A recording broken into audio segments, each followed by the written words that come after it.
Welcome, everyone, to our special book presentation, Indigenous Struggles in the United States, the Divide and Conquer Strategy of, quote, Federal Recognition, close quote, with Barbara Alice Mann, in the Maternal Gift Economy Breaking Through series, hosted by Genevieve Vaughan and the International Feminists for a Gift Economy. We are so pleased to have Barbara with us again. She always brings a very interesting and exciting topics to us. Barbara Alice Mann is a professor emerita of Honors Humanities, Jessup Scott Honors College of the University of Toledo in Toledo, Ohio, California. USA. California is the United States. Sorry, I'm an ex-Californian. Including encyclopedias. She has written many books, 17 books, including encyclopedias, biographies. Her recent book in 2023 was co-authored with another one of our members of the International Feminists for a Gift Economy, Karina Kylo. The book is entitled The Women Who Married the Bear. Barbara, we're so pleased to have you, and it's thrilling to know that your book has been launched into the world. So I'm going to turn it over to you, Barbara. Okay, thank you very much. Let me get this share up that we struggled with. As they said, I'm Barbara Alice Mann. I'm actually up to 20 books at this point. And I do that because when I was younger, the elders told me that it was my job to set the record straight. So I've been doing my level best to do that. And there have been so much hassle about Indigenous people in the U.S. that I just had to do something about this subject. So I wrote this Indigenous Struggles. And by the way, it's everybody's struggles. I'm not trying to pit people against each other. That is the problem, not the solution. Okay, so yikes, what now? There's the book.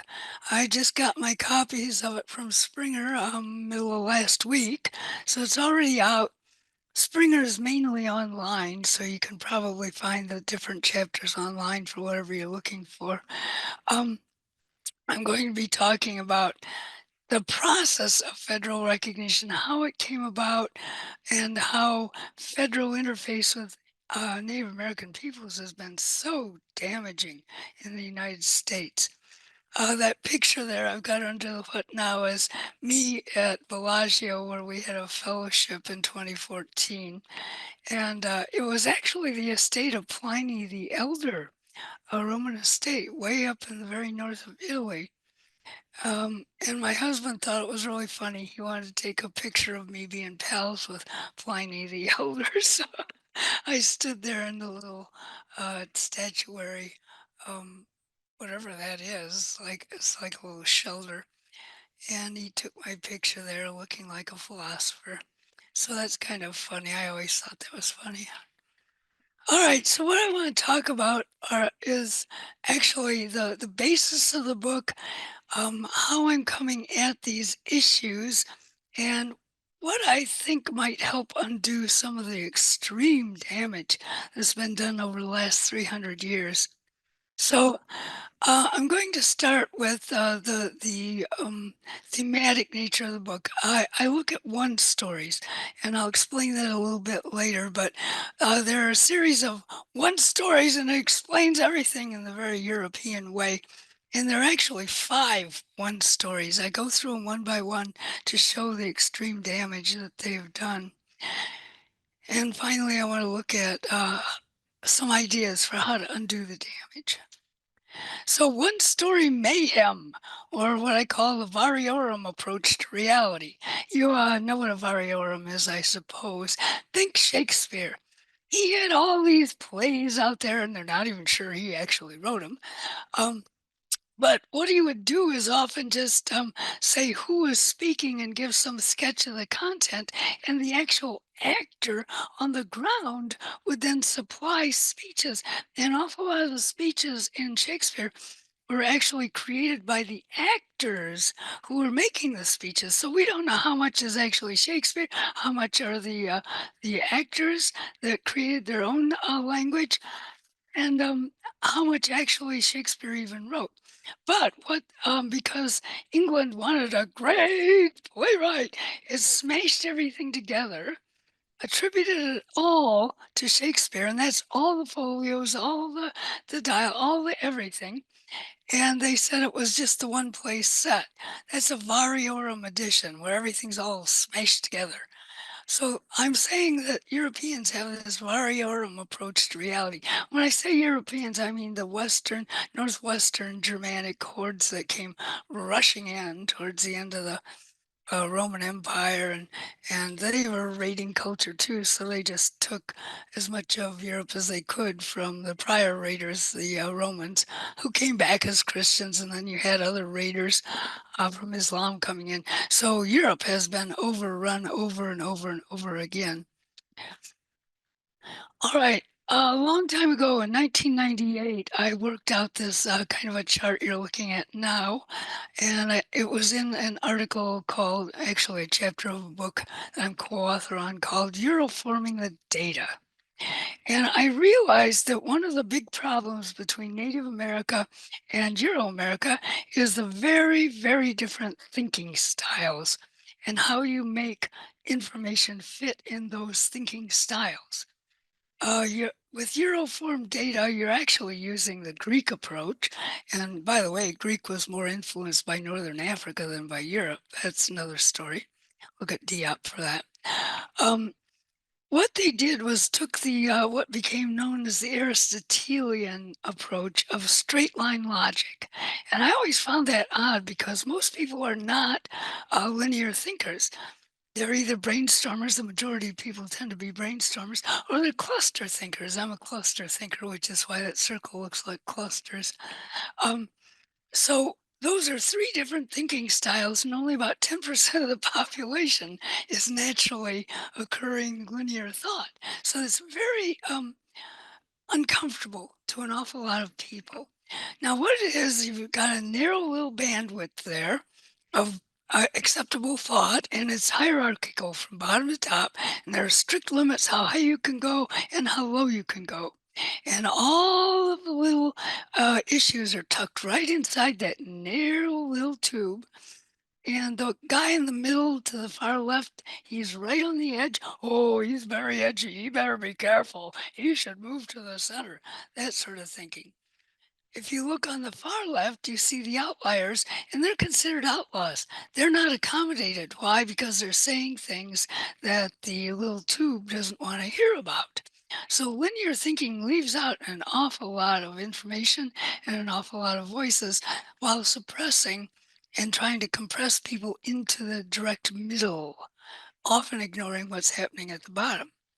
Now, if you go to the right, you see Native American formation of data.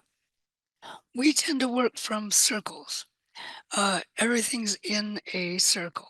So spirits come in a circle. We have meetings in a circle. Everybody's in a circle. So everybody can see everybody else and everybody knows who's there. Everybody knows who's raising this or that issue because that seems to us the fairest way to do it. So in the original circle, I just put the three basic ideas of the Iroquois League. It's the three stools, or a three-legged stool. If you're going to sit on something, you have to have support. And the three legs are Nishkanon, which is the public weal, Nagaiwio, which is translated as righteousness, but it means behaving ethically and properly, and Negashidenza, which is the sacred will of the people. Those are the three supports of actually Native American culture. It's just as written down for the Iroquois. So I've got those in there. Now, what happens when new ideas come along, like the red circle or the yellow canister or the little pale bitey mouth kind of thing? What happens when you've got new ideas coming in, new situations coming in, new people coming in? There are comet falls, and you get an endless winter. What are you going to do about this? Oh boy, new things outside the circle. What do you do? Very easily, you just expand the circle here to the red dotted line I've got around it. And voila, everything's now in the circle and everybody is working on it. So those are very different ways of coming at reality. And the result is you're going to have very different attitudes towards anything that's new. Straight line thinking doesn't like new stuff or stuff that falls outside of your expectations. I used to teach an awful lot of engineers who would wind up in honors, so I had a lot of engineers and math people. The engineers had a saying that I thought was really very good. Um, when the only tool you have is a hammer, every problem's going to look like a nail. And so you just pound, pound, pound, pound, pound. Is that the best way to go at it? And the engineers knew it was not the best way to go at it, but it was just reminding them that new things come in and you got to see what they are and accommodate them. It's very important in things like architecture and engineering. Okay, well, when you don't, when all you've got is your little one story, you're going to have some real trouble. So you see somebody new, and all of a sudden everybody's screaming, stranger danger, stranger danger. Um, but if you look on the right, you see a Mohawk clan mother there. This is an old drawing, 18th century drawing. And what does she do? The women welcome. The women invite and the women welcome newcomers. So she's turned around and go, oh, wait a minute, who's he? Is he talking about me? And then if you go back to the left, he's saying, she's not dressed right. Because at that time, women were confined in these horrible stays, so tight they couldn't breathe. They had dresses down to the ground so they'd trip over skirts if they tried to walk. They'd farm out their kids, not even see them again until they were 6. Their hair would be piled up and powdered with lead to be all white. And that's what he would consider dressed right. She's dressed like a clan mother with a robe, and she's got her baby, and she has some decoration, but she's just walking around like a normal person. So he's saying she's not dressed right, and she's saying, "What's this guy? Oh, he must be a newcomer." Stranger danger. He concludes she must be a fallen woman because she's not hiding her legs. She's dressed in clothes that can be easily removed. And that was the high sign in Europe of somebody that you could just go ahead, beat up, and rape. She, on the other hand, is looking at him and thinking, boy, he really looks lost. And the final conclusion of stranger danger here, because all he's got is a hammer, I'd better nail her. And she's looking around thinking, well, he's just wandering around. We better adopt him. These are very different ways of looking at newcomers, and it has real implications for the future. Now, the idea of one-story mayhem, I'm borrowing from a Nigerian novelist, Chimamanda Ngozi Adichie. I heard a TED talk she gave, and it wasn't 2009 when she first made it. It was more like 2011 or 12 before I found out of it. But I listened to it and I thought, oh man, is she right? She is so right. She was talking about the danger of having a single story about this person, that person, or this whole group of people. And when all you have is a single story, it's your hammer, and you're gonna see them as nails, and you'll start pounding them.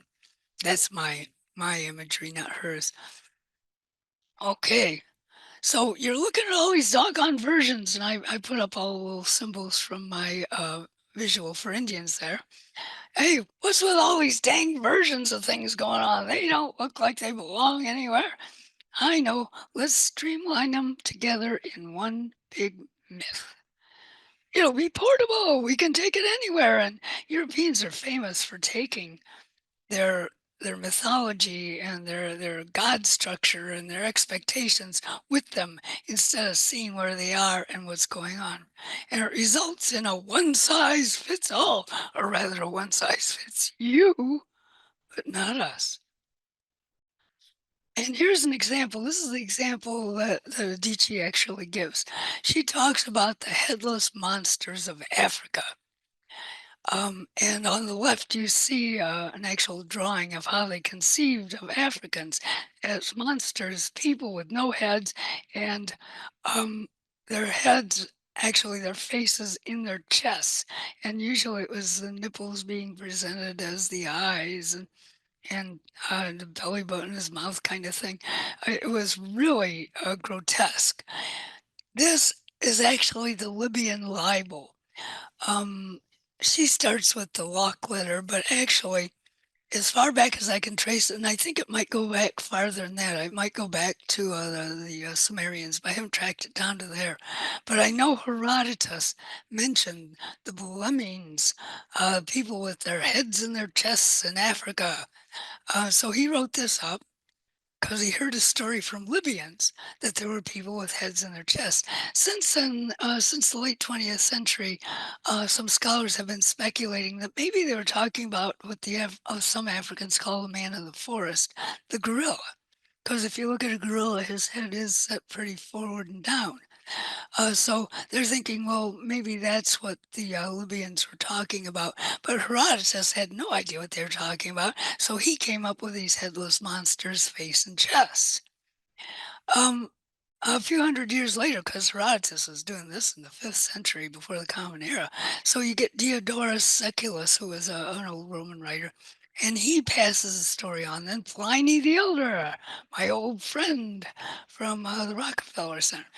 Uh, he passed the story along. And so this story got abroad because, the earlier Europeans, medieval Europeans, rediscovered the classics. And so they started passing around this story from Herodotus and the Romans. And the idea of headless people in Africa, their faces and their chests became all the rage. And they were actually just identifying Africans as monsters because Africans didn't look like them.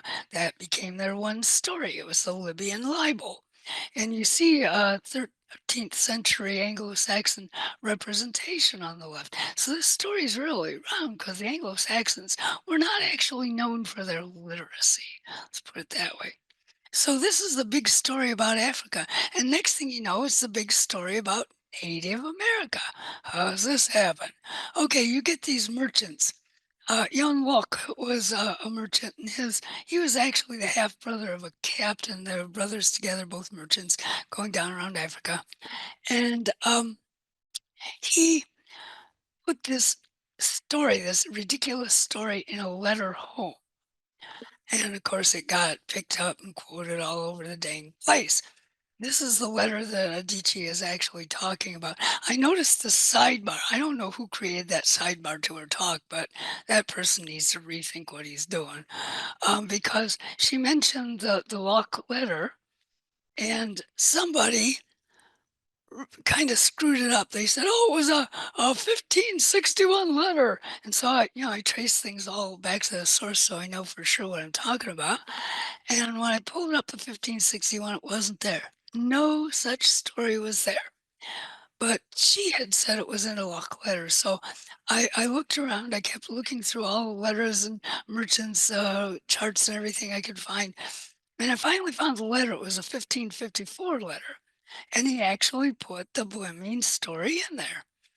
Okay, now the worst part of smushing all this together and attributing it only to Locke is that after they have cited the wrong letter, they attribute it to the wrong John Locke. The philosopher John Locke was not born till 71 years after this letter was written, but it was attributed to him by all these so-called scholars. There's a great disservice to John Locke, by the way. This was like Locke was his great great great grandfather. I believe I'm doing that from memory. Don't quote me. But it was not he who said this. So that's a complete streamlining of the story from Herodotus. Forget Herodotus, forget Siculus, forget Pliny, forget all these other guys, get the wrong letter, and then say it was John Locke. That is the one story. That's how one story is created. And then because one stories are portable, in 1724, it gets worse because Lafitau carries it to the Americas and starts describing the Iroquois this way. And by the way, John Smith had already carried it to the Americas, and he was talking about Powhatans, but it was being spread so that now Native Americans are also headless beasts. So what did this do for Native America? Europeans, Americans are all savage beasts, kill them before they multiply. And that was pretty much the attitude. By the way, that happened in Africa, except it was enslave them before they multiply. Okay, so what are the one stories that have done so much damage that I pull them out for particular examinations? All of these apply, you just apply them one at a time. So, the one that most concerns us in the gift economy is the one story of Indian Eve. We'll go into each of these in a minute. There's also a story of manifest destiny, which is kind of God without God. One story of the vanishing red man. Have you heard? We're all dead. One story of right by civilization, which was a big rationale for things like boarding school. And also today, the one story that real Indians have federally issued cards. Okay, so let's take a look at the one story of Indian Eve. On the left, you've got the Euro story of Eve, which, by the way, starts with the Sumerians, goes through a Jewish rendition, which, by the way, has two wives for Adam, not just one, and then winds up in the hands of the early Christians who slim it down to Eve and immediately make her evil. Why? Because she talked to the serpent in the garden, and there's all kinds of meanings that Christians attach to serpents. Yeah, by the way, back when, we're not attached to serpents when this first came up. But in any case, you see the serpent in the tree talking to Eve. And oh, she's fallen and she's dragging men down with her. Snakes are horrible. Snakes must be crushed under the heels. So when they get to America and they find out that Native America is matriarchal and that we are not scared of snakes. They get hysterical. In fact, we have snakes. You can see one wound around the neck of the woman on the left as Snake Clan, a Cree nation snake clan. But a lot of us had snake clans, and of those of us that don't now have snake clans, it's because people were killed. And when all the members of a clan are gone, that clan goes out of existence. So they got hysterical when they realized that there were snake clans out there, woman-run snake clans, because it pinged their idiotic story of Eve. Okay, this authorized all kinds of horrors against women. They deliberately killed women and their children. Why? Well, the excuse was they're all evil, but the real reason was if you wipe out the women, there are no more children, and then you don't have to worry about fighting people that might think the continent is theirs, for example. You also see the red dresses there. I don't know how many of you know about the Red Dress Project, but it's a project that was started because of the excruciatingly high rate of stranger rape and stranger murder of Native American women. The murder of women never stopped. Indian women, their murder and their rape is an ongoing, continual struggle. And at one point, people started putting up red dresses, like if it was in a park or if it was uh, in an alley or something, they would commemorate the murder and rape by putting up a red dress in that spot. So if you're in a park and you see a red dress, that's what it is. I saw one a couple months ago last year in a park. I know what it is. Somebody was raped and possibly murdered there. Okay, so the Red Dress Project is to bring attention to what's still happening to women. Speaking of snakes, before we had European kitty cats to put in the fields, we use snakes. They keep the pest population down. They'll eat the field mice. They'll keep critters out of the garden. And my grandmother used to be a very big snake expert. She'd pick them up and she'd hold them. She knew how to hold them, and she'd do tongue talk with the snakes. Make a little snake talk with them, thank them for policing the garden, put them back down. They'd run off into the different dirt between the crops. So that's still alive to this day. People are not afraid of snakes. They know that snakes actually have wisdom. Everything has wisdom, but snakes are especially boundary crossers, and that's what somebody who has extra wisdom is, a boundary crosser. Okay, so this gets lost in translation because of the one story of Evil Eve. Matriarchy is presented as petticoat government, and you saw that in the old records. They were really angry that women ran things. So we had social, economic, political, spiritual roles, and they were very important roles. I go into that in Iroquoian women. You can see on the left a woman-run council. Women would run the councils. And by the way, men would be speakers of the women, and women would, by the way, be speakers of men too. Uh, and the men who were speakers that would be sent to Euromale councils would always go wearing a dress and carrying a corn pounder. And of course, the Europeans got a stare, go, oh, oh, oh, hermaphrodites, oh, oh, oh, gay people. Oh, oh. Sometimes they were gay, but usually they were just fulfilling their duties as speakers.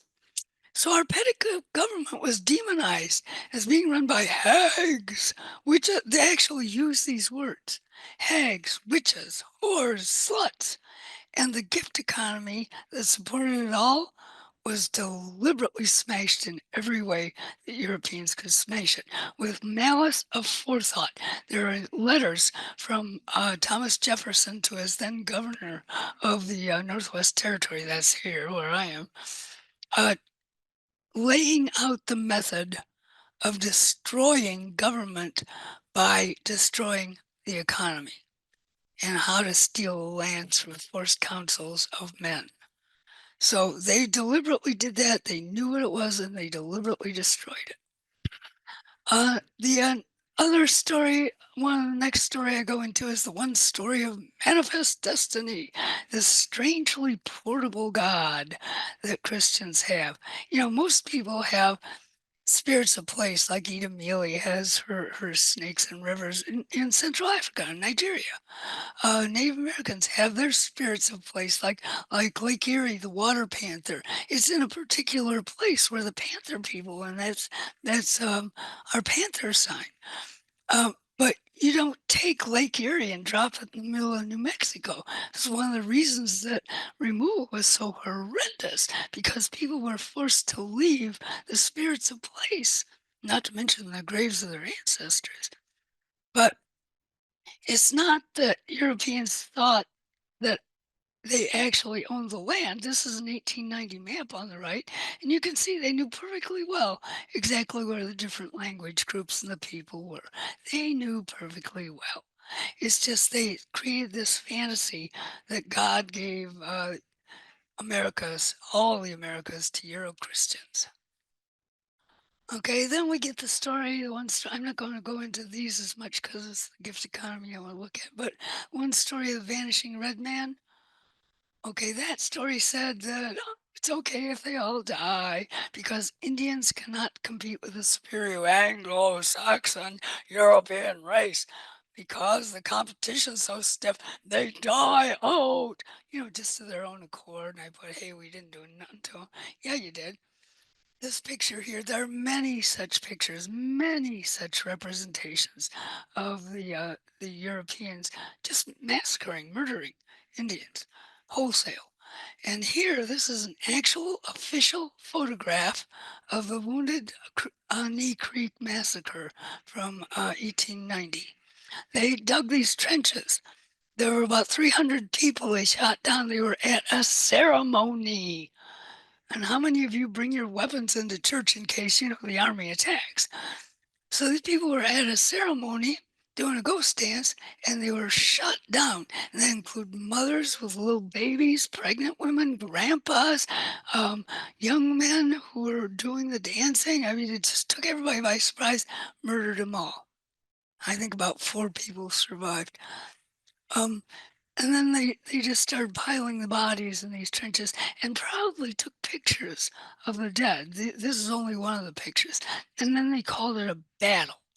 And until very recently, last 20 years or so, they were still calling it a battle, as though, Indians were engaged in fighting with these guys with their Gatling guns who just opened fire on a ceremony.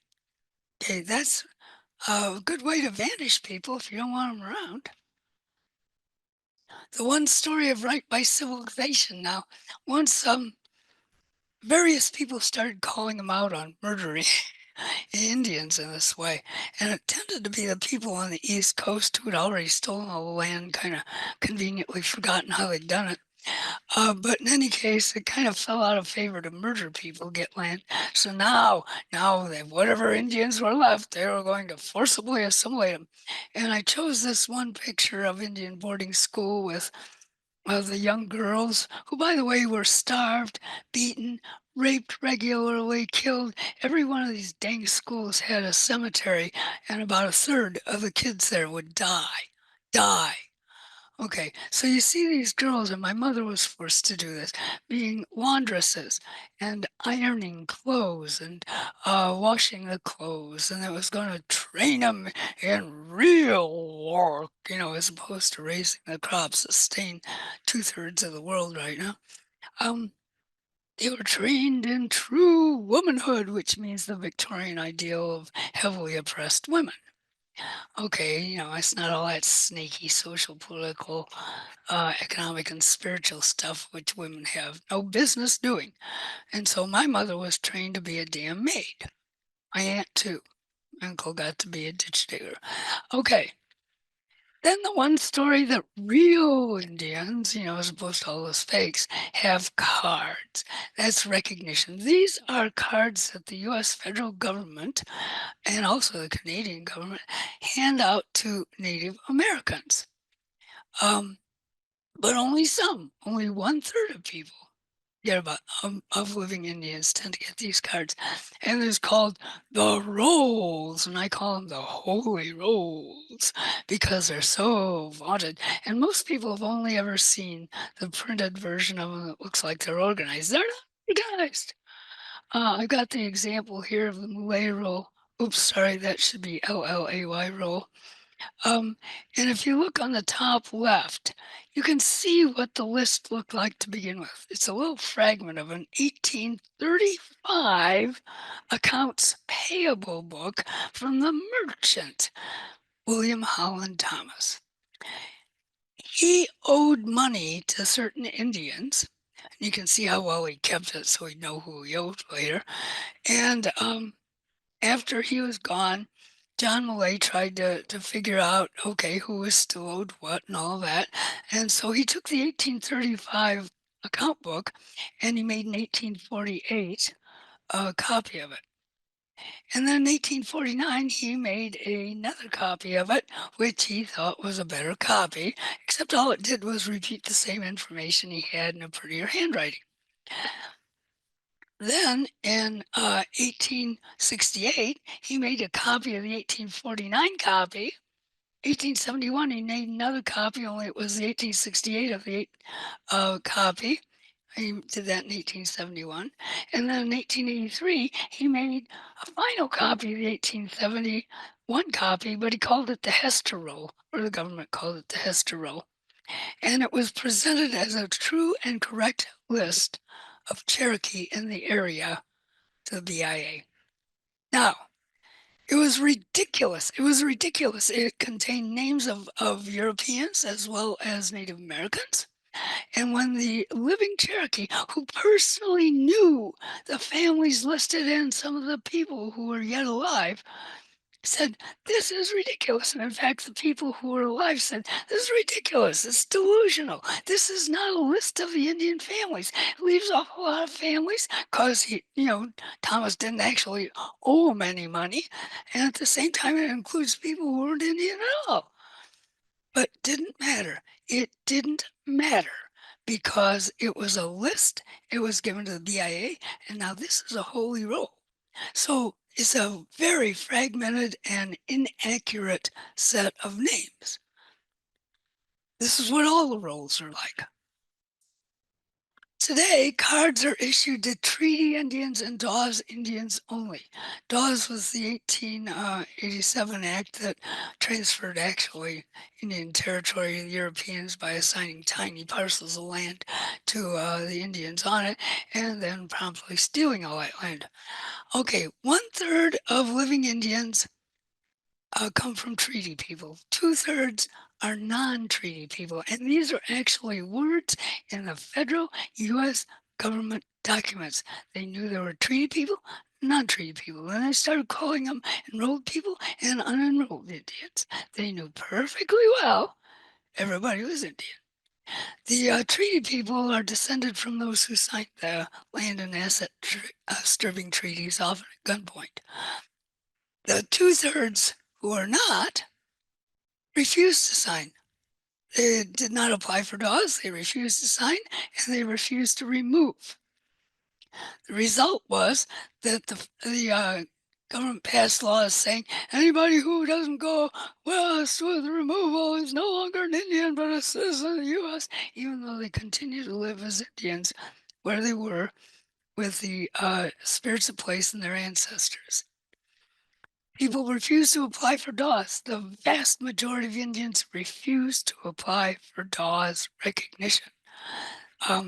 There were only 300,000 who did apply, and a lot of them were not even Indians. Only 100,000 were granted identity, and to this day, the Smithsonian says in 1900 there were only 100,000. That's ridiculous. There were probably 1 million people, and they were not applying. They were not applying. But that doesn't stop the name calling, the trolling, and the intimidation that are going on right now. Why? I'm not quite sure why the treaty people are so intent on name calling, but apparently they are. One of the big words is pretendians, white coated bodies. That one really bothers me because guess what? Native Americans, especially Iroquois and people in the north up the St. Lawrence and northern areas, are often very light skinned. Why? Because we need all the vitamin D we can get in the north. And so Iroquois, Mandan, an awful lot of people are now and were light skinned at contact, something that the missionaries and the settlers never stopped pointing out. Thomas Jefferson actually said, well, intermarry with us and then nobody will know who you are after a generation. And that was actually the plan. That was actually the plan. And so when you say, oh, these people are white, no, Europeans are Indian coded. Indians are white skinned, they always were. So don't tell me about white coated bodies. That's very, very insulting to my ancestors. And of course, the old wannabes. Now, Native Americans who are not enrolled know all this. They know all their history. A lot of them know the language.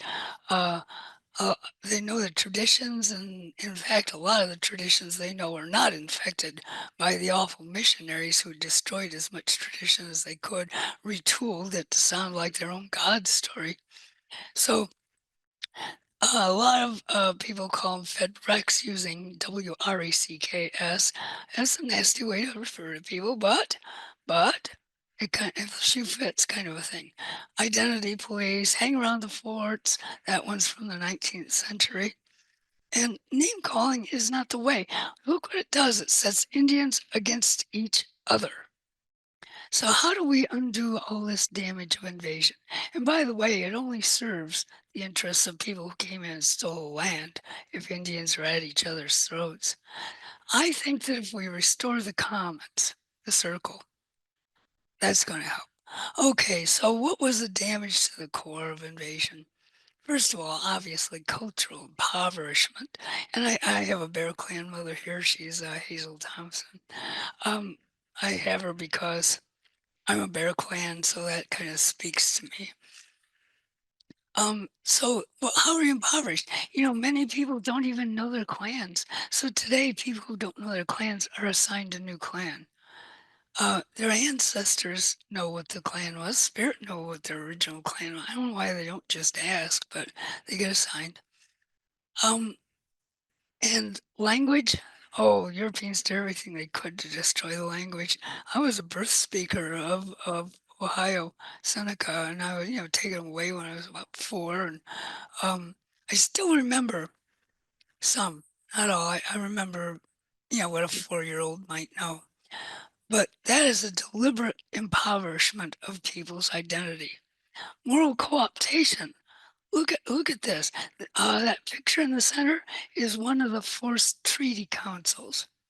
And people were there under deep threat. Do this because you're as one child in our hand, and we can, by closing it, crush you. That was a standard message to people who were dragged to these councils and then forced to sign away their land.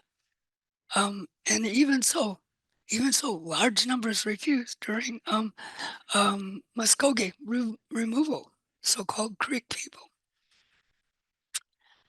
2/3 of them refused to go. That they knew there were like 15,000 of them, and so the government, we're going to get all these people out of Alabama, and then we can take it over for slavery. That was the Jackson plan. And when the date for removal arrived, only about 4,000 people showed up. The rest of them flatly refused to go. Oh, well, no, I guess you're not Indians anymore. You volunteered to become American. No, they didn't volunteer to become American citizens. They were staying in their homeland. Raiding the commons is probably one of the very worst things they did. Took down all the trees. Did you know that New England was clear cut? The forests that are there now, they aren't the original forest. These jerks came in and clear cut everything. And on the plains, they murdered almost all the buffalo. They murdered these animals, and that was a result of a direct order. Um, the Indian commissary is what the buffalo were called, and they were told, the soldiers and the so-called great white hunters to kill all the buffalo, and then the Indians will starve. That was the plan. So they did, and these animals were just left to rot, left to rot. And you see on the left, one of the results of one of the buffalo hunts, those are just buffalo heads. Those are just the heads. And the guys stand there all proud of what they've done. Well, nothing to be proud of. That's raiding the commons. When you take the buffalo off the plains, you turn it into the Dust Bowl. Because guess what buffalo do? They, at the end of summer, and when winter starts doing frost, they will kick up through the snow, and they will kick up the soil and show some roots of what's going on, and then they can eat the grass. And what the women would do is call that a buffalo ridge, and then they would plant their summer seeds. They would plant their seeds and then put the soil back down. It held the land together. And then when these jerks come in with their motor plow and no buffalo, they destroyed the Great Plains, turned it into a desert. I'm sure you've all heard about the Dust Bowl. Here, Mother Earth is angry. Look at this.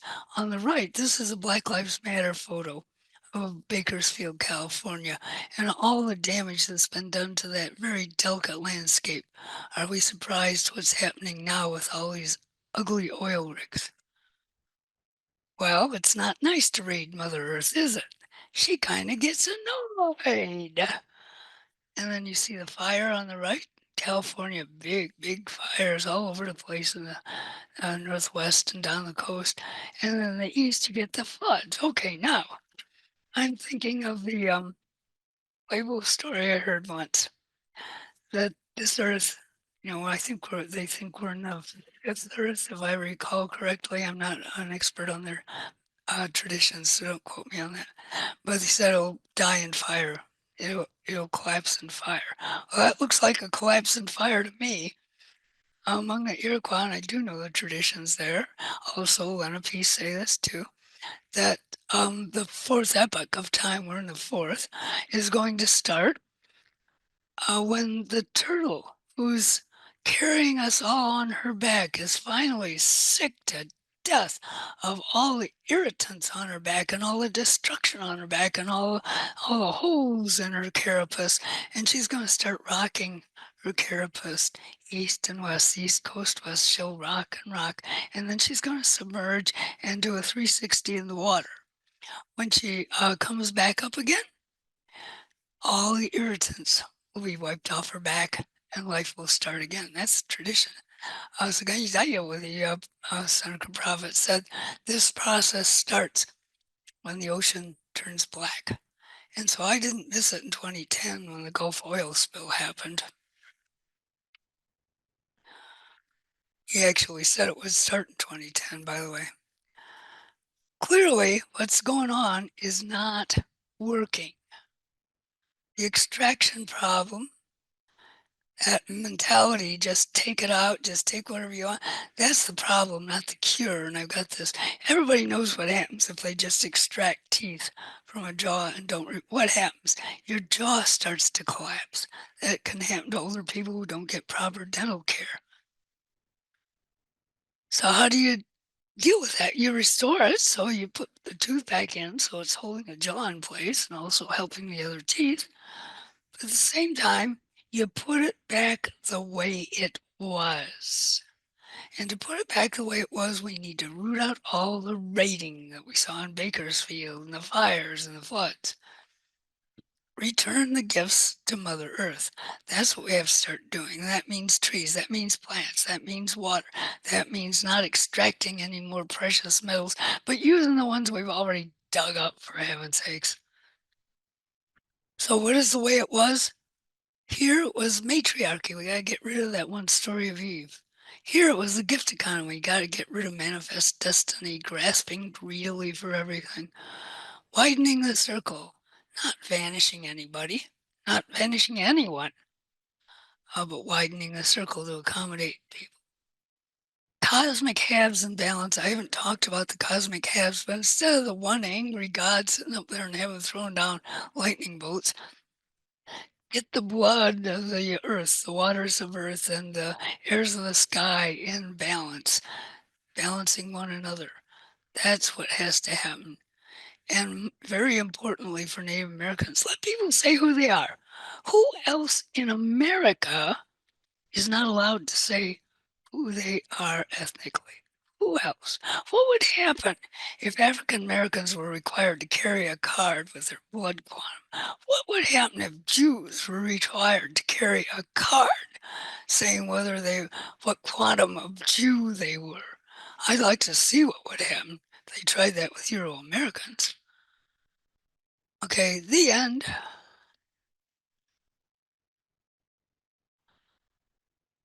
Wow, Barbara, that was pretty amazing. I hope Uh, so. yeah, really amazing to see it all together. Um, yeah, let's just take a breath for a minute before I actually Take some open it coffee. up. Yeah, have a drink, everyone, and just, you know, uh, have a breath out. I think most of us, Barbara, have heard parts of the story, but you just create such a vivid landscape of how the pieces come together. I'm very excited to see your book, to have a copy of it. It seems like it's very important, especially in this time. Um, and the solution to widening the circle, we're all here. I so love that idea. It's just so welcoming, really. Well, Liana, do you have a question or Yes, comment that makes yes. us? A question for Barbara. How was the gift economy taken over or destroyed by the settlers? Okay, basically, they imposed what they called factories. That was the trading post, the trading system. Native Americans, when you come, and I've been to councils here in Ohio where we do this. You've got a table where the hosts put out all the goods that they're giving away because everything's a giveaway. Every time you see people, you give away. And then the guests bring their own uh, goodies, whatever they're giving away. And the idea is you don't give your worst like Europeans do, you give your best. The very best things you have, you bring. It's part of your reputation. Anybody who doesn't give is considered so stingy and uncivil that they're considered nobodies. So you bring your very best, and the guests bring their best. They put that on another table. If you got a couple of guests, you may have 3, 4 tables. Okay, so when people come to the conference, the festival, whatever it is you're doing, they just lay down what they brought, and then they go to the other tables and pick up whatever they want or need. And then they go away, they were gifted. Maybe you need a new knife, you got a new knife.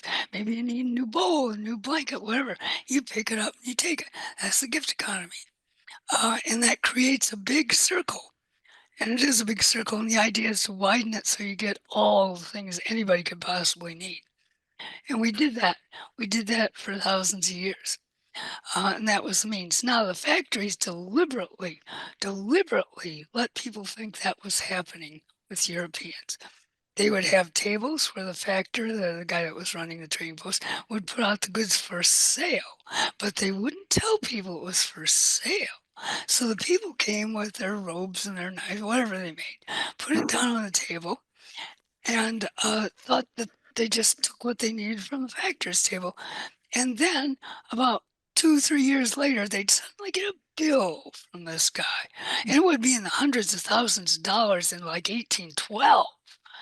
And the only way they could possibly pay it back, because this is at gunpoint, was by signing away land. Okay, now, by that time, Europeans are busily killing everything that moves. They literally killed everything that moved. They took down all the trees. There was nothing left. There was nothing left. And they would raid the women's fields and take all the food. They wouldn't bother raising food themselves. They just steal it from the Indians. And there's nothing left to get. When you have nothing left to give, you take what's there. And what was there was this wild, primitive capitalism, which is still pretty darn primitive. It's just overlaid with all these fancy theories to disguise the fact that it's actually raiding culture. So they systematically and very deliberately, under the law, replaced it. And at the same time, they took the starving people, especially the children, and in exchange for food, they would force them to become Christian. They would force them to learn Euro ways. That's how. Wow. Okay. Thank you for that answer. Jen, did you have anything you wanted to say right now? No, just thank you so much for this clear description of what a disaster we have created, or our ancestors did. Thank you, And Jen. we continue to do it too. So. Yeah. Well, continue to live on the proceeds of historical crime. I don't think people are actively, well, they are against the environment, but they're not actively committing historical crime. But are they paying African Americans any reparations for slavery? Yeah. Are they giving back the land? They'll do things like, oh, acknowledge the land that we're on. And then they always get the wrong nation, but they don't give it back. And they say, oh, slavery was wrong. And then they chant magic incantations like Martin Luther King Jr., Malcolm X. And that makes it all go away. Yeah. Okay, living on the proceeds of historical crime is what's happening right now. And there's proceeds are getting slimmer and slimmer. And what's happening is they're starting to treat the lower classes the way they always treated Native Americans and African Americans. Lower classes don't like it. Why should they? Yeah. Right. Exactly. All right, let me check in with Judith and see if Judith has a question for us. Judith? One of the issues that was a big issue in Canada some years ago was that the government definition of Indian under the Indian Act excluded women who married non-Indians and included white women who married Indigenous men as fully Indigenous. And I wonder if that was also an issue in the US? Absolutely, absolutely. That's why so many Indian women refuse to actually marry men. My grandmother did not marry the man that raped her, which was pretty gutsy at the time. But an 1888 law said a woman that marries a white man, usually by force because he was taking her land, was suddenly white and all her children were white, and they would never inherit any Indian identity. That's not true. Of course, people who inherit their identity, they get their identity and their ethnicity from their family. So a lot of people here, that's part of where the 2/3 comes from. They know traditions, they know what's going on, but they're excluded because of that 1888 law. And also there was active enrollment of known Europeans because they were getting the land in for free, and then they would turn around and sell it at a mighty markup to the railroads. That was a deliberate scam that was Congress enabled. And so these people are actually on rolls as Indians. They're not Indians, you know, but they're getting benefits. Okay, now wait a minute. What's wrong with this picture? Yes, that was absolutely and still is a problem here. Still is a problem here.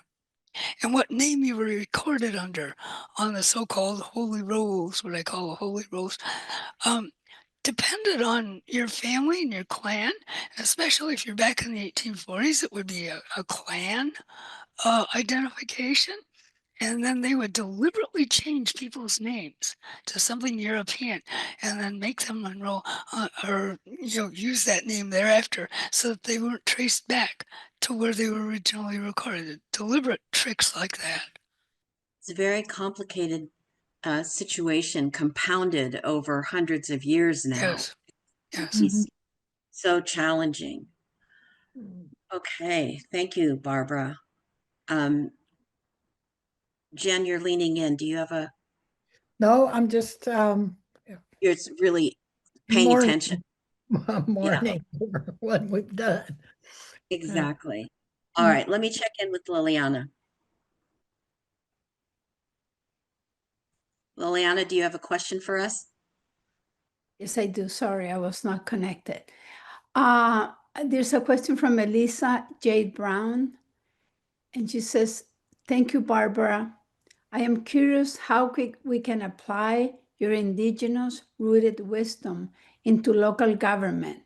I am in the Austin, Texas area, and the extraction of water is a major issue with the population surge, threatening our springs and ecosystems.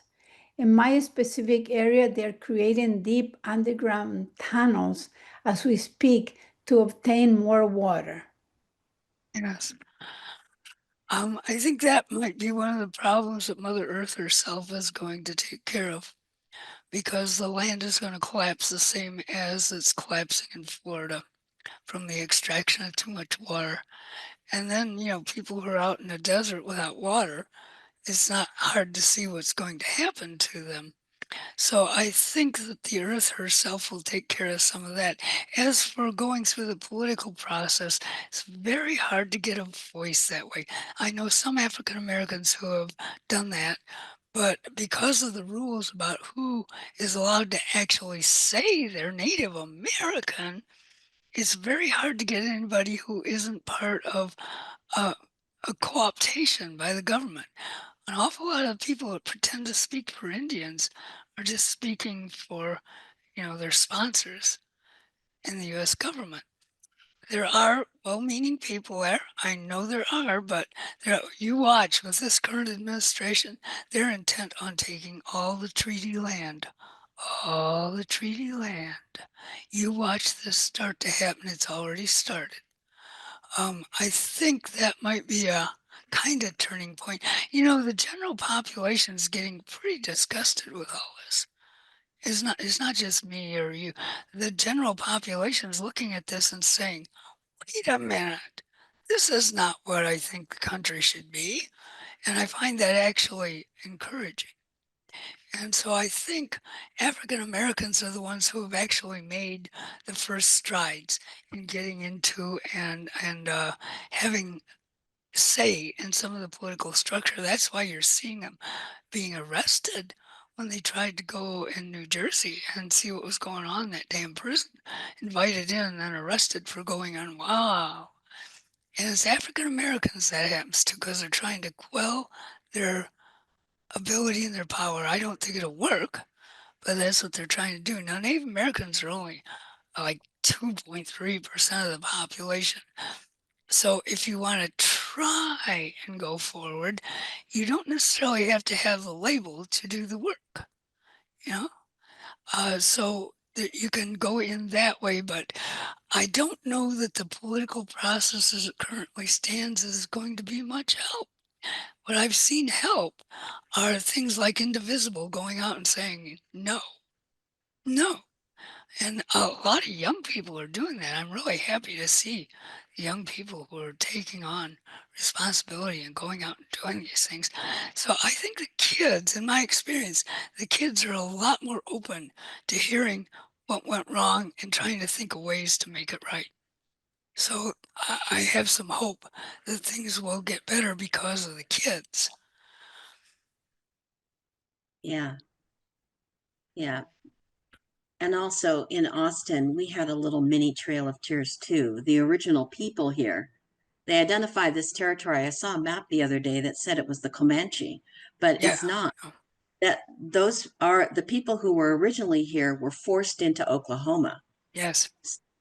And anyways, so it's so complicated now. I mean, but there has to be a commitment to actually work down to the truth, know the truth story, and then, let's just honor what a big mistake was made and let's do something about it. Yes, yes. And it wasn't just the Native Americans and African Americans. I mean, look at the Asian, Chinese Exclusion Act and all this other stuff. The big tool of Europeans is always divide and conquer. So as long as they can keep Indians only yelling at fellow Indians, blacks yelling at fellow blacks, Asians yelling at fellow Asians, they're not directing their attention to where it belongs, to the people that made the trouble. And there are plenty I've found of very well-meaning Euro-Americans who don't want to be part of the problem. And I think that they need to be welcomed too. Yeah. Yeah.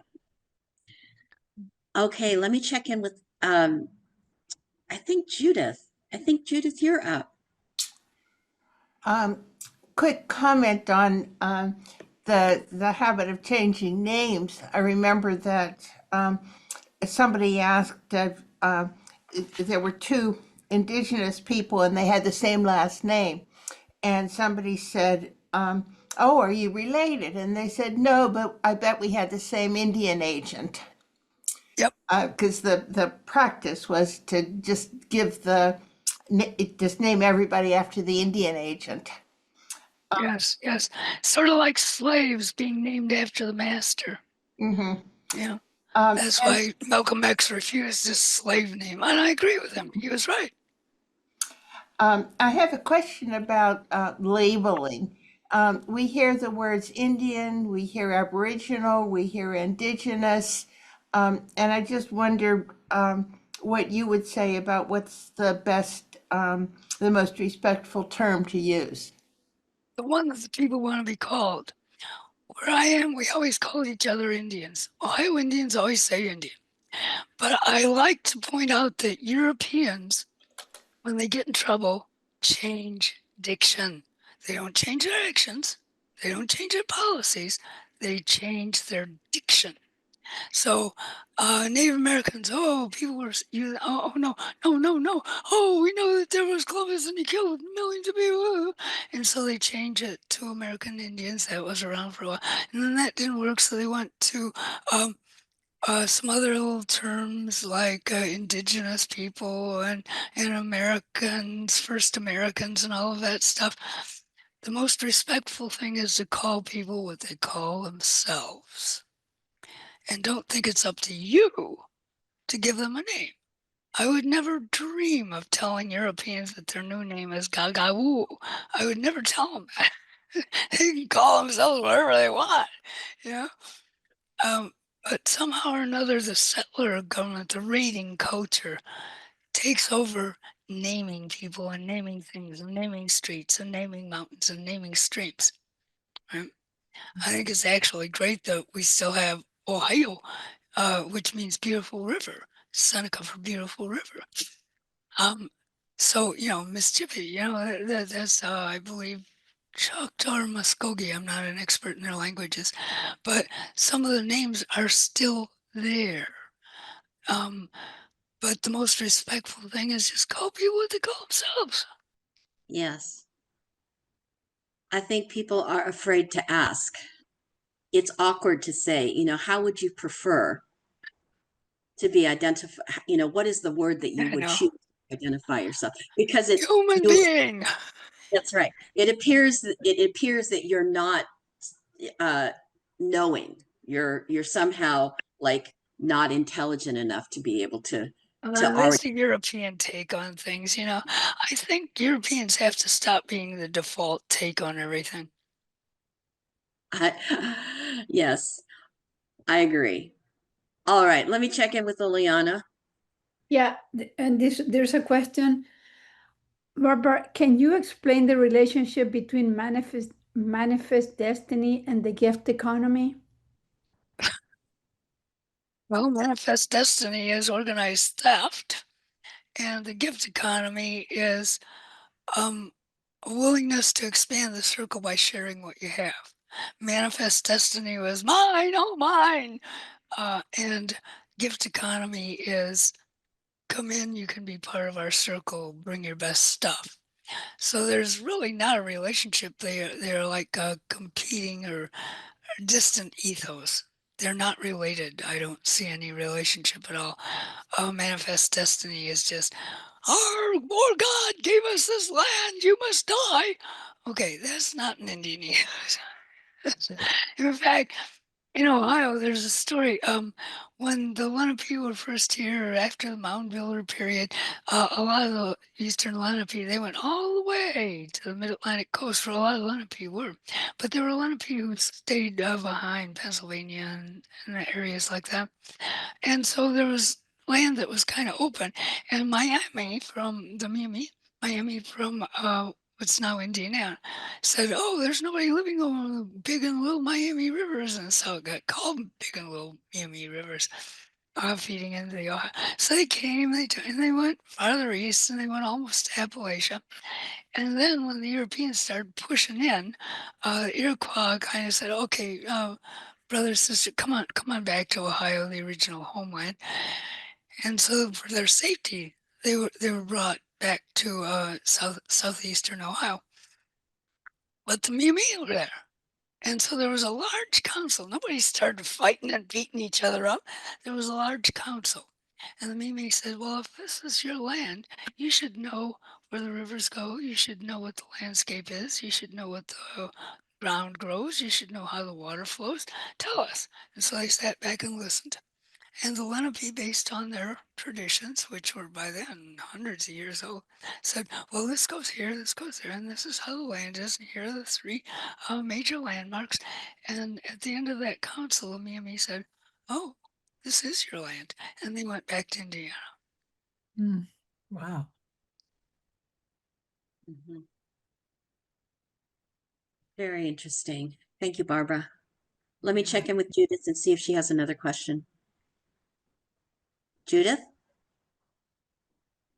Going back to the Canadian context, we've had the Truth and Reconciliation Commission, we've had the Commission on Missing and Murdered Indigenous Women, and I wondered if what you thought of those and whether there's been anything comparable in the U.S. that has a potential for making a difference. Well, there is a Red Dress Project here, but that's kind of independent of government. It really is an independent movement.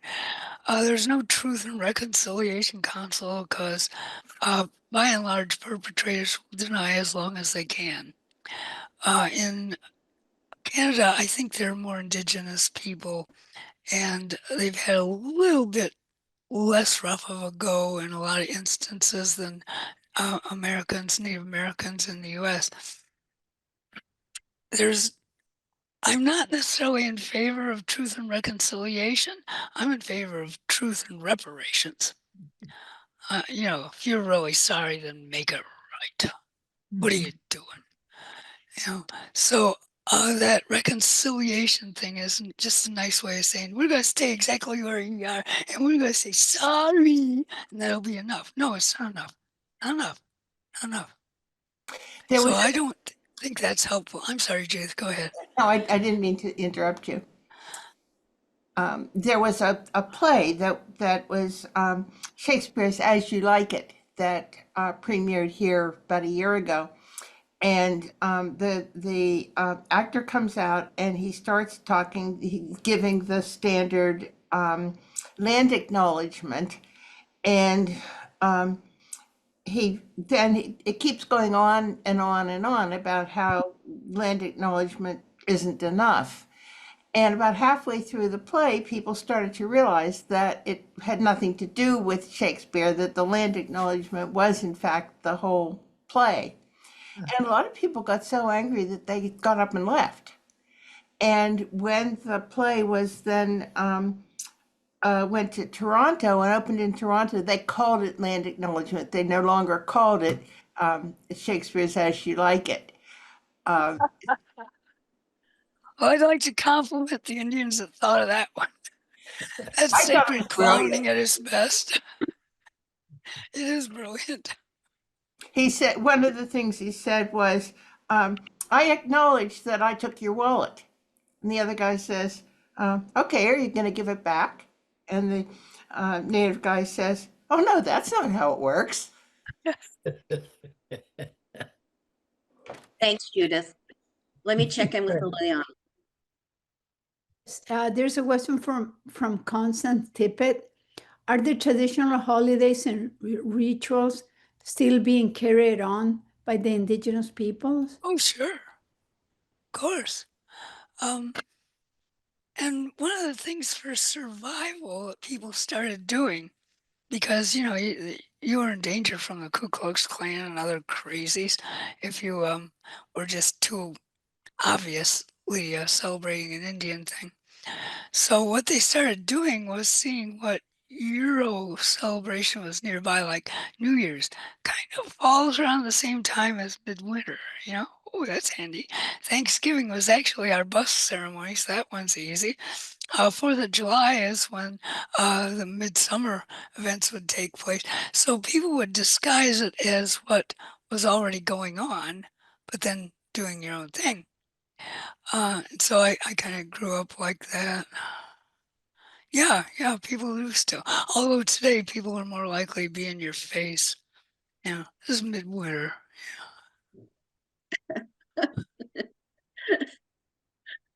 Okay, thank you, Barbara. Yeah, and I would imagine also, Barbara, that because as a guesstimate, how many original tribal peoples would you say that there were in the United States? And they don't all have the same rituals and ceremonies, right? No, not at all. There are about 550 different nations in North America. Some had similar but not matching, like Iroquois, Nanticoke, kinda Iroquois, Cherokee, or Iroquois, Algonquin. So there will be things like if you're in the heavy farming area, like the East was, east of Mississippi or the Atlantic.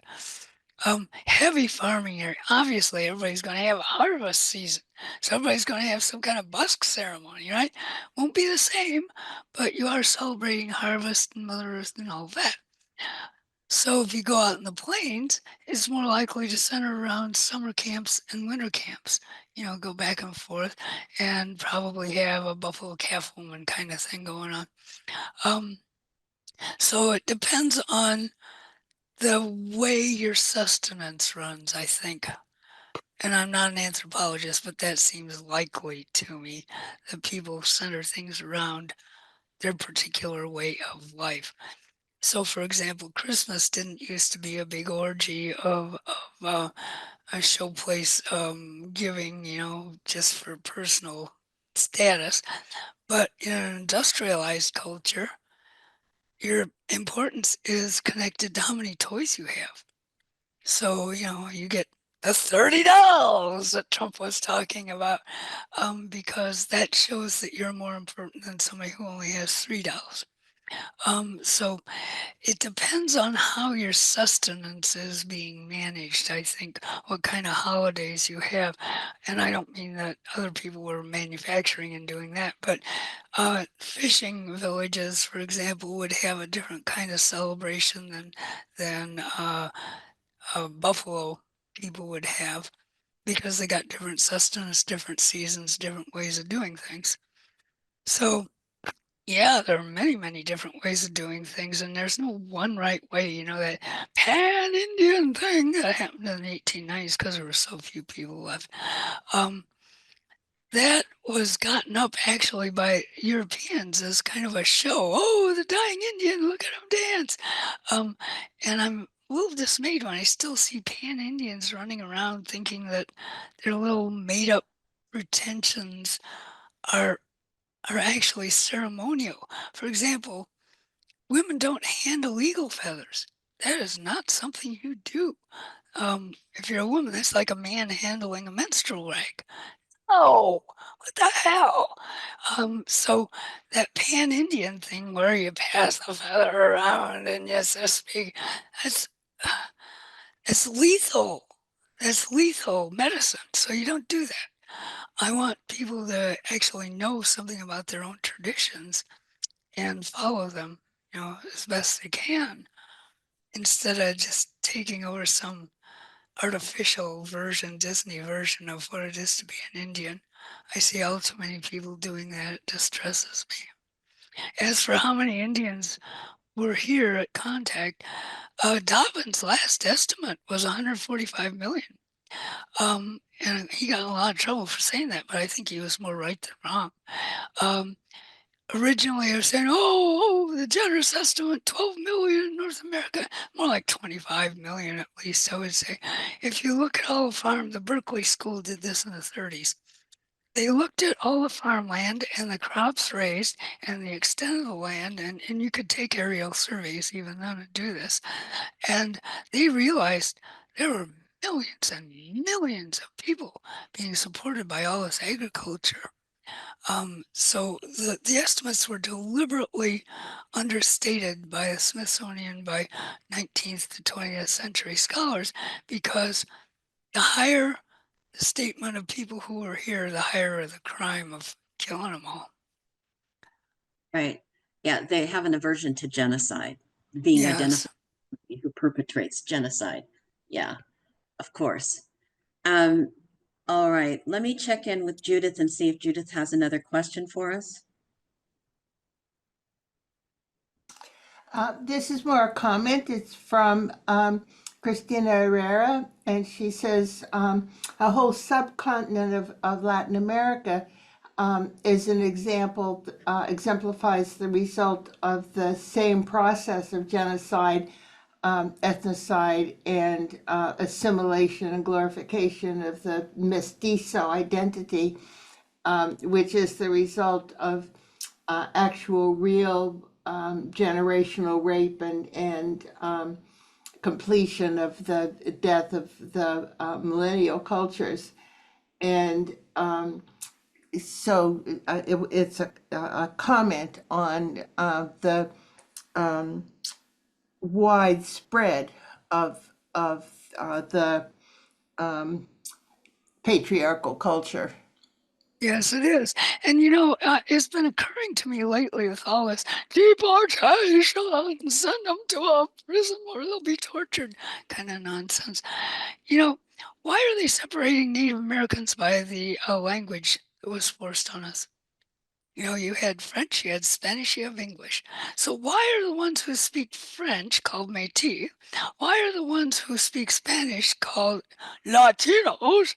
And why are the ones that speak English called fake Indians? Wait a minute, what's going on here? More divide and conquer.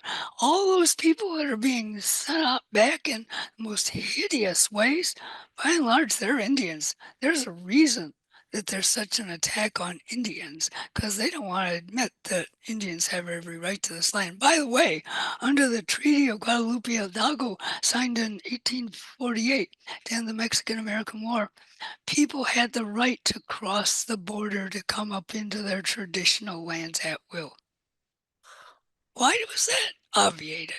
Why is that being obviated? That was a treaty the U.S. signed. Thanks for that reminder and pointing that out. It's a very critical point right now with all the things that are going on with immigration. Yeah. But also, it sort of harkens to the notion that you identified as, well, you make the circle wider, and so people are part of the community. They're not foreigners. They want to come. They've come freely. They live to the law of the land, and that is not the way the European mindset happens. No, you Very got that little tube of us and Yeah. them.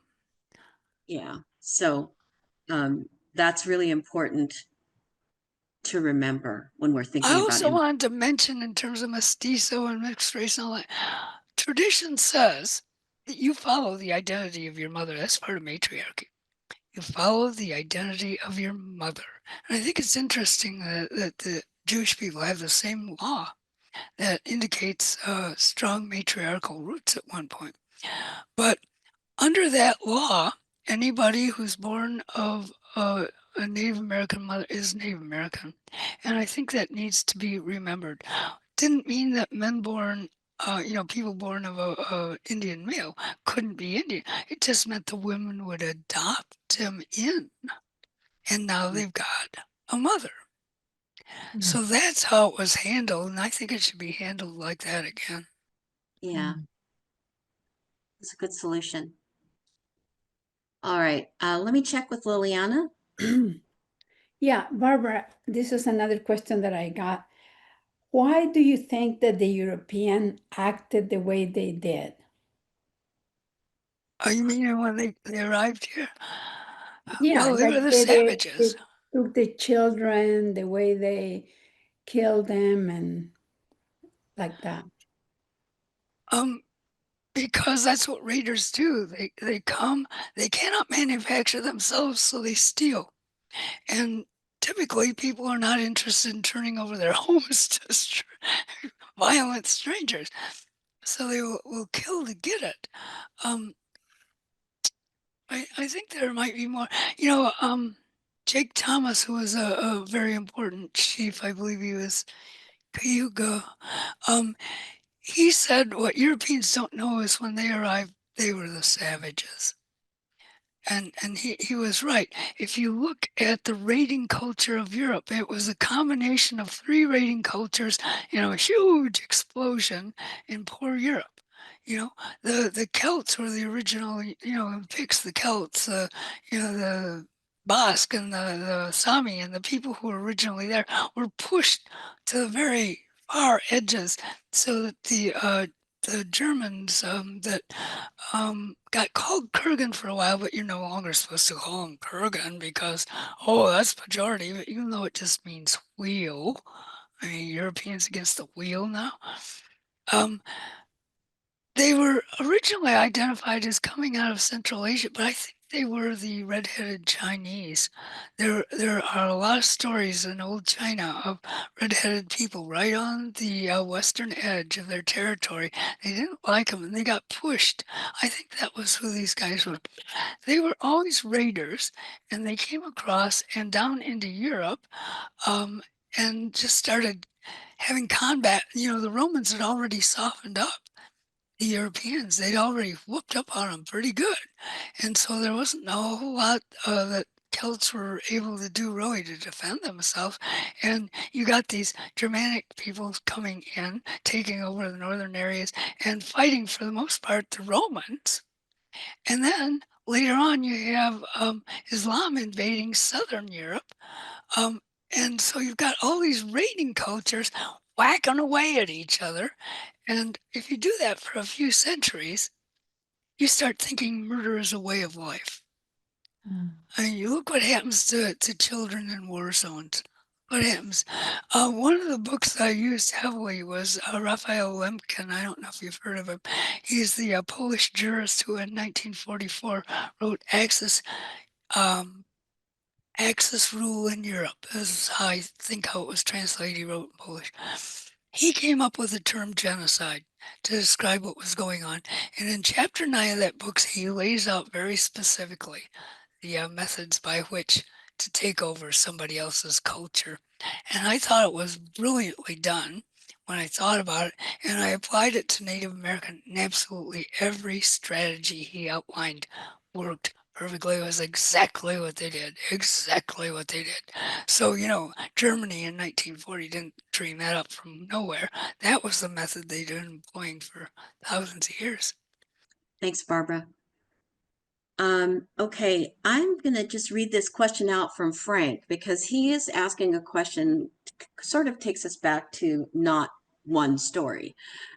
He says, my knowledge is that there are tribes with matriarchy as well as patriarchy. And I don't, and if that is true, Who said that? this is Frank. He's someone Oh, in okay. our on Okay. the call, and he wants to know, meaning I think he's referring to patrilineal. Well, I don't know. He may be referring to patriarchy. If it's true, did they behave different on the subjects or not? Because Europeans are pure patriarchy. I'm not sure that Europeans actually are pure patriarchy.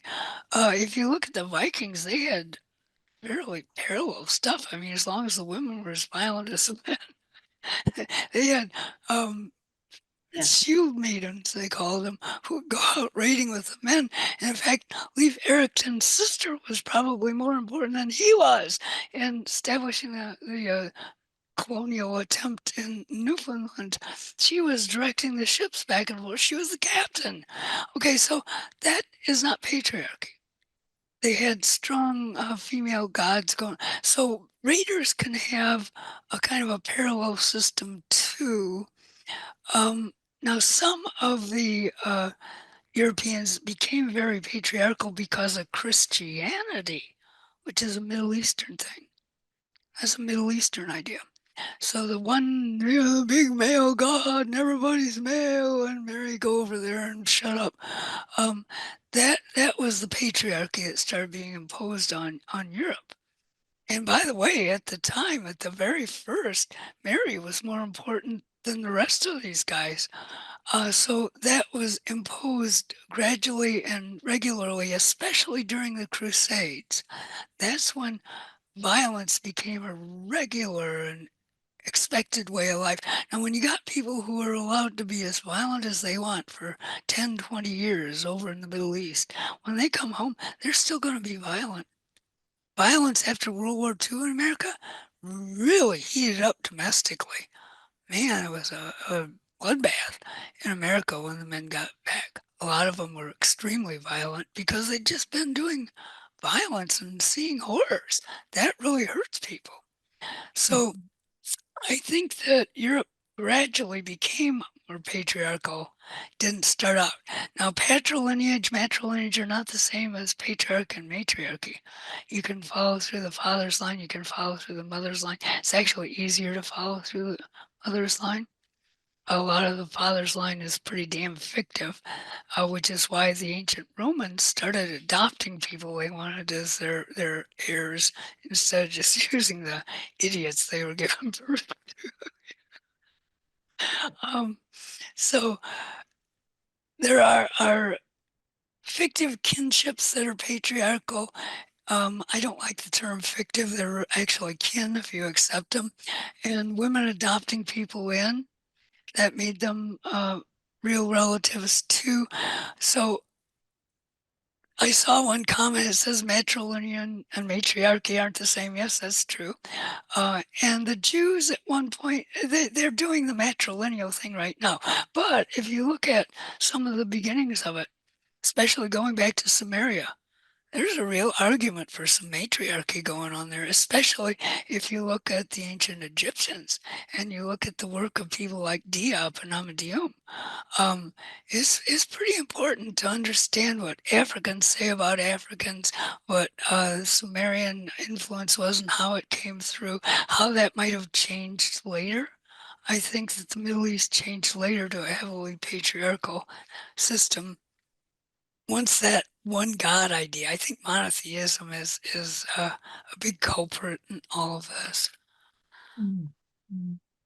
Just to follow up to that question, Barbara, about the different ways in which the tribes might be ruling with a male ruler or the female ruling. When they came together, was there how was that problematic? Are you aware of any of those? They must have come together somehow. Where? Which people are you talking about? Well, in the Americas, yeah, of the tribes that had male rulership as opposed to female, matriarch. Actually, the more and more I look, the more I think it was all pretty much the women had the edge. Interesting. That's true, and I know that Russell Means started looking at it and he said, "Hey, what the hell is going on here?" And he started realizing that too. Towards the end of his life, he was very sick with cancer by that point. But in any case, the rules were, and this has got to do with the twinned cosmos. Okay, outer space, in outer space among the stars, that's male space. Spatiality is male. On the ground, on a planet with land and water, that's woman's space. So if you're on woman's space of a planet, women are in charge. If you're out traveling the stars, the men have the edge. But neither is allowed to ride roughshod over the other. That is not allowed. Not allowed.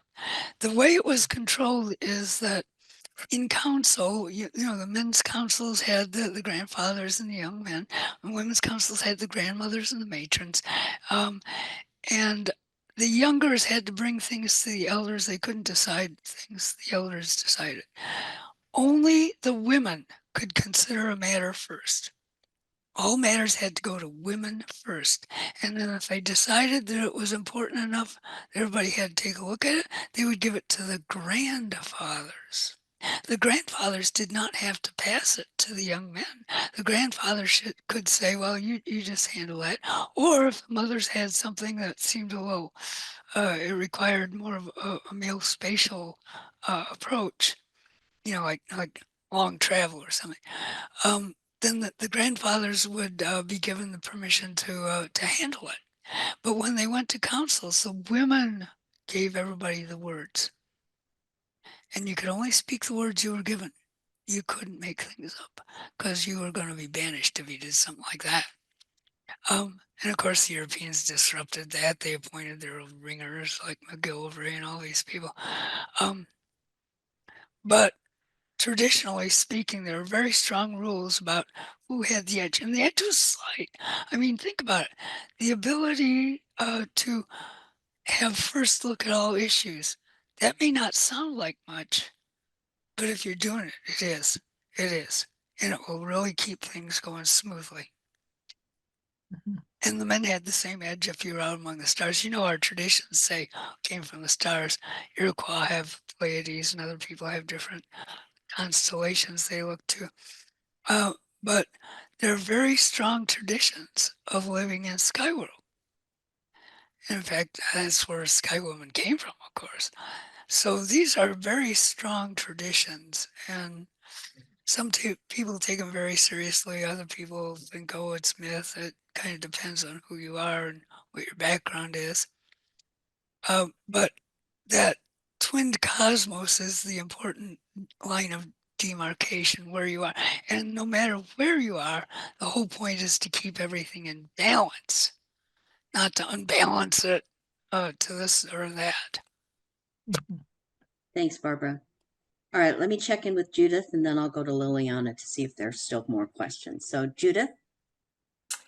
At the very beginning of your talk, you mentioned three ways of looking at the world. There's the hierarchical vertical straight line, and there was the circle, and I didn't quite catch what the third one was. So could you talk about different methods of perception?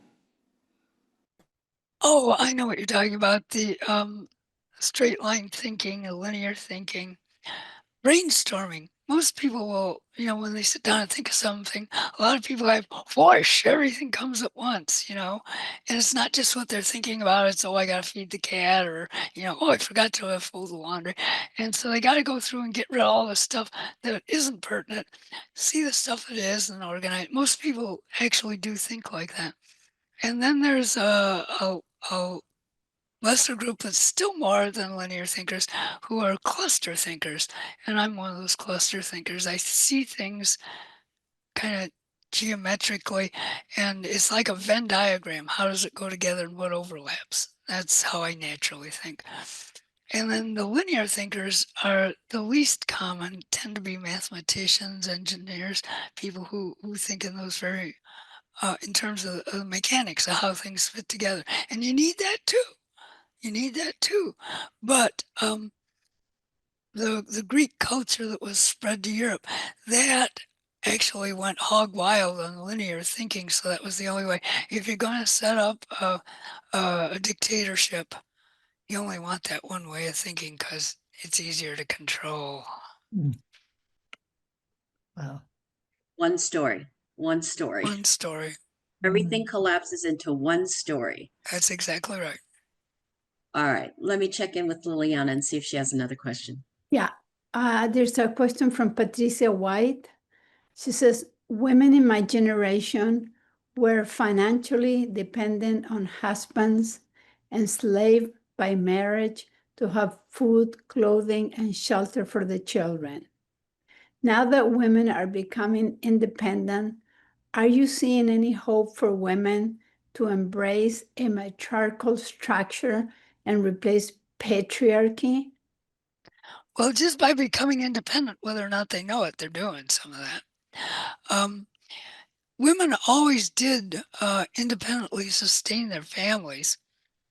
There were a lot of abandoned wives. There were always slaves who were not allowed to mention the name of their children. And these women were always independently feeding people and making the clothes and keeping the family together. So what's happened is they've recently gotten more money to do it with. Before it was just whatever you could cobble together, ask me. But now, what is necessary is not the solitary independence and I got money and I'm going. The idea is communal mutual aid. I think that's what's necessary. And that's the part that's missing in European culture, because everybody is supposed to be, oh, the rugged individual, I'm the individual and I made it. And that's why there's all this focus on female CEOs. Well, that's not so great. People who are great do things communally. And then the leaders, the natural leaders emerge. They don't get appointed by some board of male directors. So I think what's the missing part right now is the communalism. People are so scared of losing their independence, and women have a right to be scared of losing their independence. But some women will oppress. I've been in the workforce long enough to know that some women are as good at oppressing as men. But the idea is to be in a situation where if you have majority of numbers, don't allow that to happen. Don't allow that to happen because you're in the majority. It's just like right now. You can go out in the street, you're in the majority. And it's going to be pretty hard to turn down the whole majority, stand there saying no. Yeah. We need the collective. We need to join together collectively on purpose and deep values. That's absolutely right. Jen, do you have any questions for Barbara or comments? Not really. I was just reading Paula Melchiori's question and wondering if maybe I can't read the whole thing, but she's wondering. Oh, here it is. It's in this, maybe you all could read it. I'll read it. Okay. We are going into the times of transition that if not going to a complete catastrophe, will show that only sustainability is through the commons and a different gift economy. But in between, ferocity will be, as we see, the protagonist, therefore, to make visible the sustainability of the economy of those places where already this different economy is building up is very important. And how to do that. Well, if I understand the comment correctly, some places are actually already doing it, like Kerala, Indian. I mean, they never lost it. Iroquoian women, the clan mothers are getting really intense about it, and I applaud them for doing that. So there are places and people who know how to do it and who are currently doing it. The question is, how are they publicized enough that people know about them and can understand the model? A lot of times when you ask people about their own model, they don't know. They just do it. You just do this thing and you don't know why you do it or what you do. So it needs analysis and it also needs demonstration. So a demonstration project is not enough because it can be corrupted. I was thinking of the community that's in South America somewhere, the women community. Do you know what I'm Yeah, talking about? Nashira. Yeah, Nashira. yeah. At one point there was some male interference, and they had to get rid of it.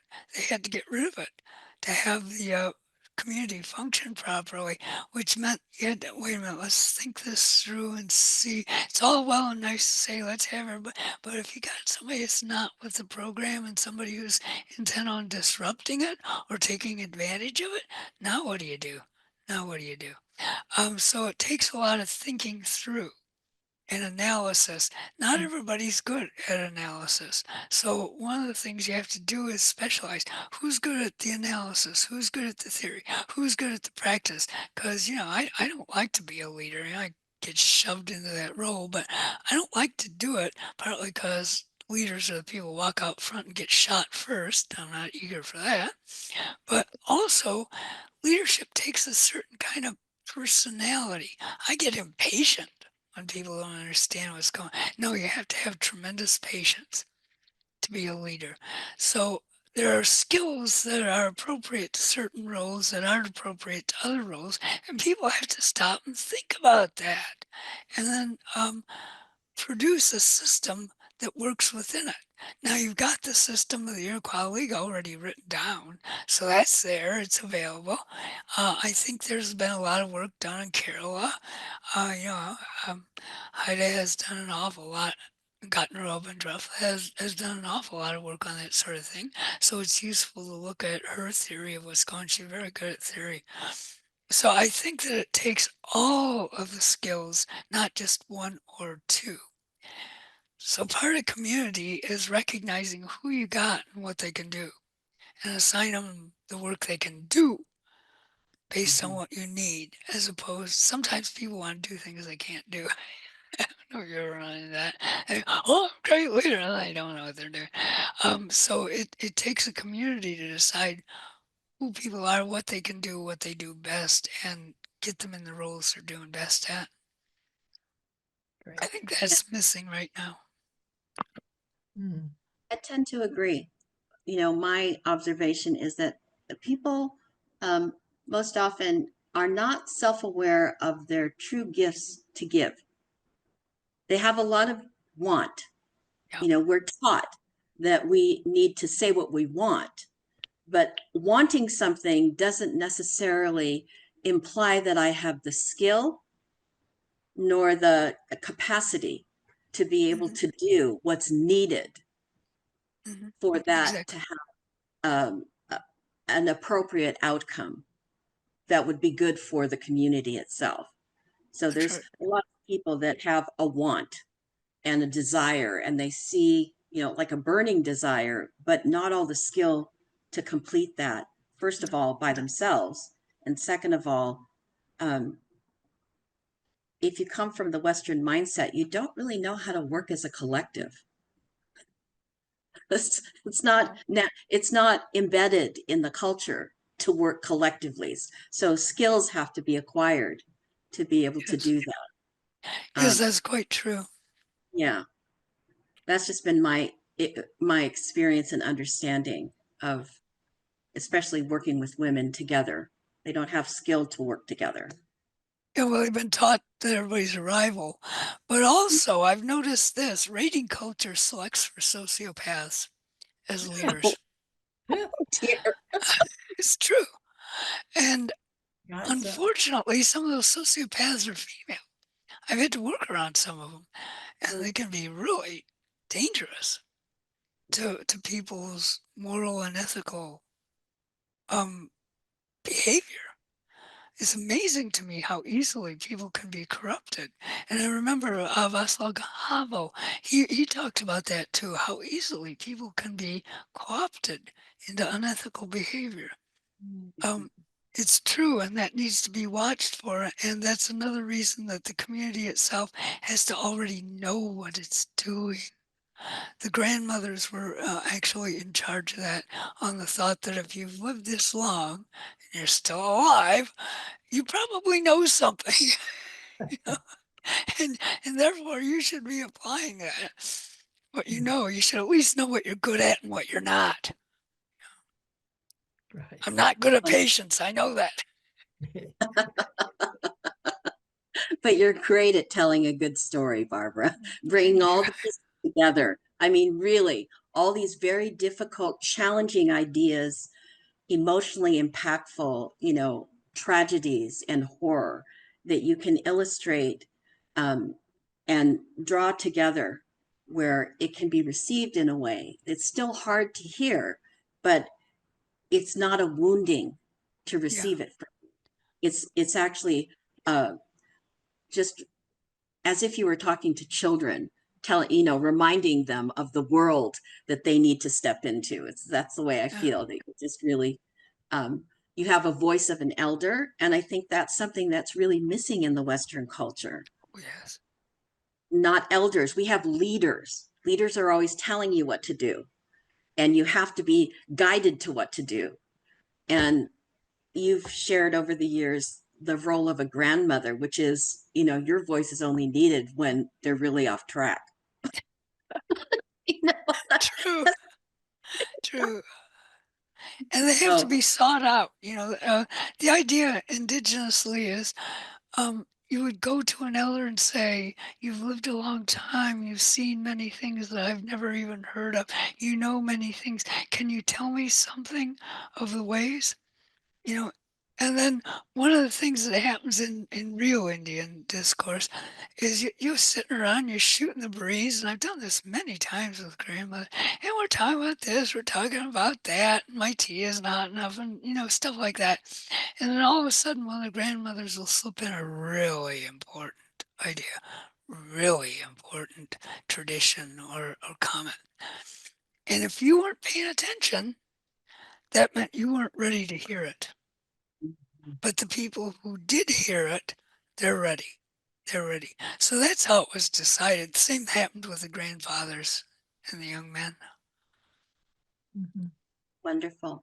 Well, I am so excited that your book is out in the world.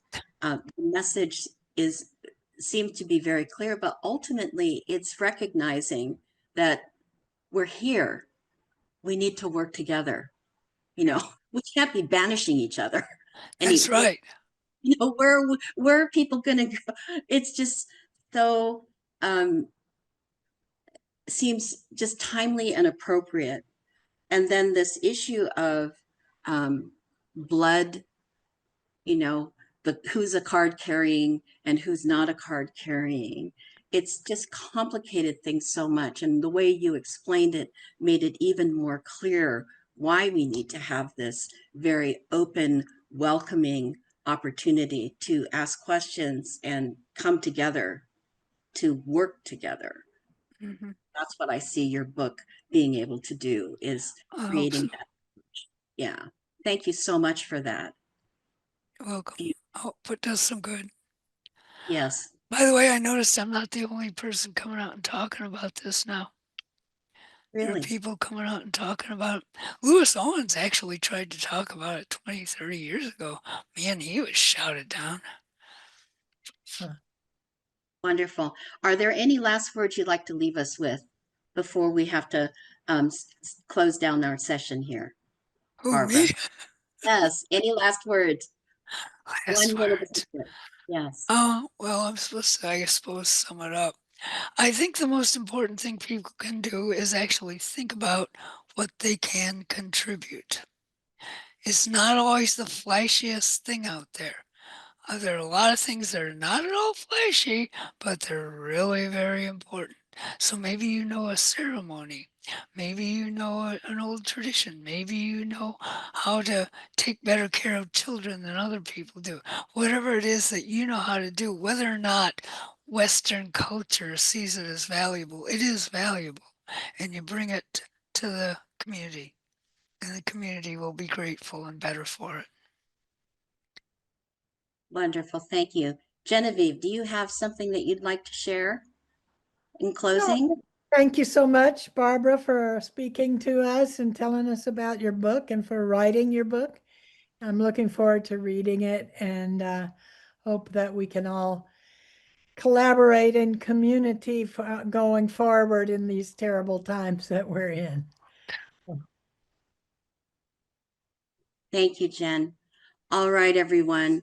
I want to thank you again, Barbara, for your wonderful presentation, and look forward to your book when I can get a copy of that. And I want to thank Liliana and Judith for, wrangling the questions from the chat and the Q&A. I see Lisa has joined us, and Lisa and Diane, on the back end to just make sure that we stay steady in our Zoom. Genevieve and the International Feminists for the Gift Economy, your work and research and inspiration to this community is always a pleasure. Thank you so much. And I would like to invite you all to come back in 3 weeks from today for our next salon. That would be in June, June the 14th. Salon number 82. Watch our website, and I know Diane will be sending out a MailChimp to give us more information about that when that's available. So until then, Judith, Lisa, Diane, Liliana, do you want to just put your camera on and wave goodbye to everyone? Thank you so much for always being with us and spending this time. Everyone, please enjoy the rest of your weekend. And be safe, and let's bring about this transformation. Peace, everyone. Bye for now.